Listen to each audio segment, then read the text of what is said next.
Anong nangyari sa Los Angeles Lakers? Tinambakan lang ng Chicago Bulls. Finally, LeBron James nagbabalik kasama si Rui Hachimura. Luka Doncic nag-beast mode. Umpisa pa lang ng laro, LeBron James fast break agad ang ginawa, parang hindi nanggaling sa injury.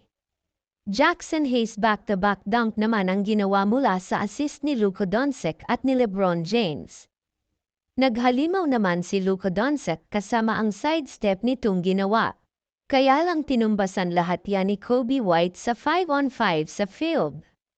Pinanis pa si Luka Doncic ng rookie na ito sa kanyang behind the back, pero sinagot naman yan ni Luka Doncic ng 3 tres na magkakasunod, pero dahil sa tres na ito ni Kobe White nakuha pa nila ang kalamangan sa pagtatapos ng first quarter 32-31. Sa pagbukas ng second quarter dito na nagparamdam si Austin Reeves na agad naman umiscore ng 5 straight points. Sinamahan pa ng unang tres din ni LeBron James, yun nga lang bigla naman nag-run dyan ang Bulls na umabot sa double-digit na kalamangan. Naputol na lang yan sa dunk ni Jackson Hayes mula sa assist ni Austin Reeves. Sabayan pa ng magkakasunod ng tres ni Luka Doncic sa pagtatapos ng second quarter, pero lamang pa din ng 3 ang Chicago Bulls 65-62. Third quarter gandang pasa naman ni Finney Smith kay LeBron James sa dunk na yan. Nang bully naman si LeBron James sa Kobe ng Bulls na sinagot naman Chicago Bulls mula sa tres.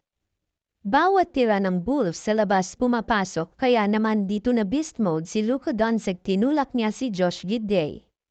Dahil dyan natawagan pa si Luka ng technical foul, hindi na mapigilan ng Lakers itong si Kobe White na meron ng 31 points.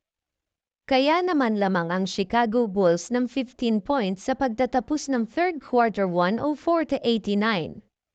Final quarter, Gabe Vincent tumira 3 pasok yan, pero laging may sagot dyan palagi ang Chicago Bulls na halos hindi sumasablay ang mga tira.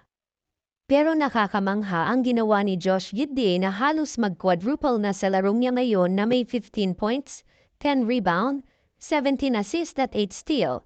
Gumawa pa dito si LeBron James ng 2 fast break, pero ibang opensa ang ginagawa dito ng Bulls na may 18 3-pointers. Kaya naman nakuha na ng Chicago Bulls ang panalo dyan, 146-115.